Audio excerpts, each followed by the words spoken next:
তুলে দেখান আমার সাথে, তুলে দেখান। আমার স্লোগান ধরেন, মার্কা আছে, কোন মার্কা? ইনশাআল্লাহ। আমাদের চেয়ারম্যান সাহেব সহ অনেক নেতারা ছিলেন, আমাদের স্বেচ্ছাসেবক দলের রফিক বাড়ি সহ অনেকে এসেছেন। আমি শুধু দুইটা কথা বলে শেষ করবো, কারণ আমার সারাদিন গণসংযোগ, কোথাও বসি নাই, শুধু দেখা করে ভোট চেয়ে চলে আসছি। আজকে এখানে বসেছি, আপনারা জানেন এই ভাওরবেড়ি গ্রামের কথা। এই ভাওরবেড়ি গ্রামে বিদ্যুৎ ছিল না, আমি বিদ্যুৎ দিয়েছি, কথাটা ঠিক কিনা? এই ভাওরবেড়ি গ্রামে রাস্তা ছিল না, এদিকে গাড়ি চলতো না। 91 সালে আমি এমপি হওয়ার পর দিয়েছি। 1991 সালের পরে আমাকে আপনারা 4 বার এমপি বানাইছেন। 91 সালে 32,000 ভোট বেশি দিয়েছেন।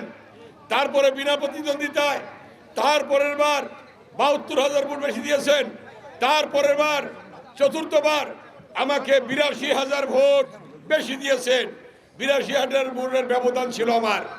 তারপরে আমার কথা ছিল যে প্রত্যাশা নিয়ে এই ঢাকা 2 আসনের জনগণ আমাকে নির্বাচিত করেছিল।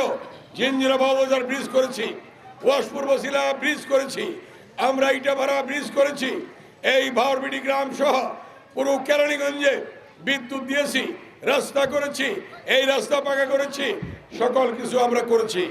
অতএব জনগণের প্রত্যাশা আমরা পূরণ করেছি। আজকে আবার পঞ্চমবারের মতো আমি নির্বাচন করছি। আল্লাহ তাআলা সুযোগ দিয়েছে, আল্লাহ তাআলা সুযোগ দিয়েছে, আল্লাহ তাআলা সুযোগ দিয়েছে। গত 17 বছরে আমাকে নির্বাচন করতে দেওয়া হয় নাই। গত 17 বছরে 11 বার আমাকে জেলে নিয়েছে, 11 বার জেলে গিয়েছি, কোনো সুযোগ দেওয়া হয় নাই।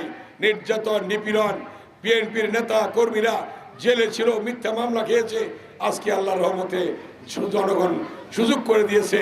আপনারা জানেন ইলিয়াস আলী গুম হয়েছে, চৌধুরী আলম গুম হয়েছে, সুমন গুম হয়েছে, হাজার হাজার ছাত্র জনতা রক্ত দিয়েছে, তারা শহীদ হয়েছে। তাদের রক্তের বিনিময়ে তারেক রহমানের নেতৃত্বে আন্দোলনের মধ্য দিয়ে আজকে জনগণের ভোটাধিকার প্রতিষ্ঠা হয়েছে। আজকে আমি আপনাদের কাছে জিজ্ঞেস করতে চাই, আমি আজকে গণসংযোগে বেরিয়েছি এই বাস্তা ইউনিয়নে এবং বিভিন্ন গ্রাম ঘুরে আসলাম, আরো অনেক গ্রাম ঘুরতে হবে, নদীর ওই পার পর্যন্ত যাইতে হবে, চরকন্দুলিয়া সহ।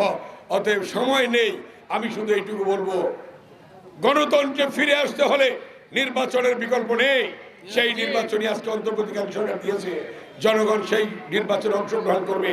এবং আগামী 12ই ফেব্রুয়ারি আপনারা অতীতে যেমনি ভাবে বিএনপিকে সমর্থন দিয়েছেন, ঠিক তেমনি ভাবে 12 তারিখে প্রত্যেকে ফজরের নামাজ পড়ে গরম ভাত খেয়ে ভোট কেন্দ্রে যাবেন এবং ভোটারদেরকে নিয়ে যাবেন এবং ধানের শীষে ভোটটা দেবেন ইনশাআল্লাহ। ধানের শীষে ভোট দিয়ে আবার আমাকে কাজ করার সুযোগ দেবেন, সেবা করার সুযোগ দেবেন।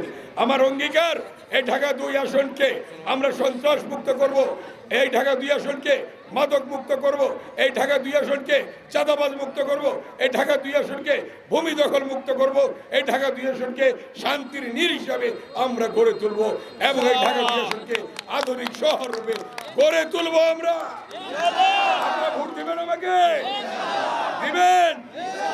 তুলে দেখান আমার সাথে, তুলে দেখান। আমার স্লোগান ধরেন, মার্কা আছে, কোন মার্কা? ইনশাআল্লাহ।